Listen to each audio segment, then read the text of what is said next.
अकाल मृत्युहरणं सर्वव्याधिविनाशनं श्रीराम शरणपादोदकं पीत्वा पुनर्जन्म न विद्यते।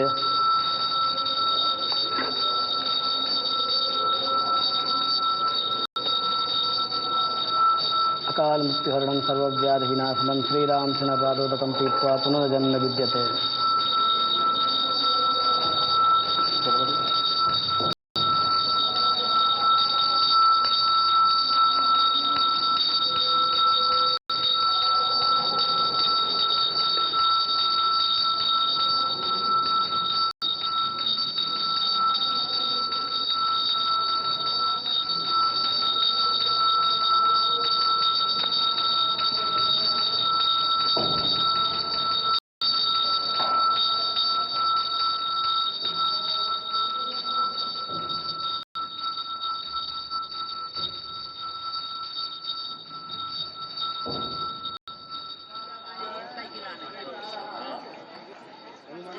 So those are visuals on your screens of the temple complex. The Prime Minister offering prayers inside the Ram Darbar Garbhagriha. The Prime Minister will next offer prayers at Ram Lala Garbhagriha, and then the Prime Minister would do the ceremonial flag hoisting. I want to go back to Mr. Anand Neelakantan. The comments that you made earlier about civilizational change will resonate with every Ram Bhakt. It will resonate with Ayodhya Vasi. But just to put it in context for today's generation that is perhaps viewing this as just a Dhwajarohan, as completion of a temple, why would you call it a civilizational change? If you would throw more light on that. Actually, there are plenty of temples in India, but temples like Ayodhya, Kashi, Mathura, Rameshwaram, Puri, these kind of temples were like the Mahakshetras or the anchor temples, just like Shaktipitas and other things. These drew together the civilization. A civilization draws strength from these kind of symbols. So this is the reason why invaders had targeted these temples. Not every temple was destroyed. The temples that were destroyed were the most important temples, which gives pride to the people, which anchors them to the civilization. So when it was destroyed, it marked the decline of India as a civilization.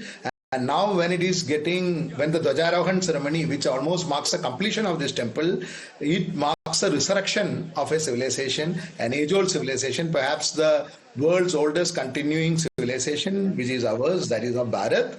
It is rising again, and the Dhwajarohan is done when there is going to be peace, when there is the peace after the victory. So it's an auspicious occasion. It also marks the rise of prosperity, the welcoming of Lakshmi, the welcoming of Saraswati, that is the knowledge, and the welcoming of Shakti, the knowledge, power and prosperity. So this is a historic moment for a civilization which had faced a lot of invasions, which had faced a lot of cruelty in the annals of history, and it is now regaining its confidence. We got our freedom in 1947 from the British, but the colonial mindset we still carry. These kind of things where we are going back to the roots, this is what is going to mark us more confident, and we will be looking at the world in a more confident way. There are more work to be done, but this indeed is a historic moment. Right.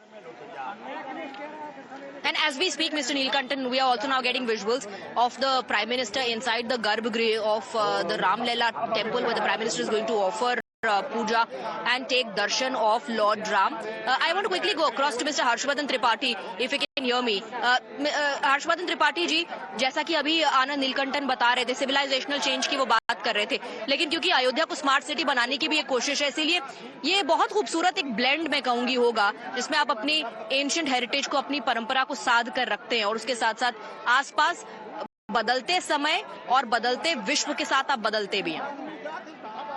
तौर पर स्वाति, और अभी प्रधानमंत्री नरेंद्र मोदी और संचालक doctor Mohan Bhagwat जी राम दरबार के बाद अब रामलला के सामने है, बाल स्वरूप के सामने है। लेकिन ये देखते हुए मैं एक चीज थोड़ा सा उसको जिसको कहते हैं ना कि बोल्ड लेटर्स में लोगों को याद दिलाना चाहता हूं।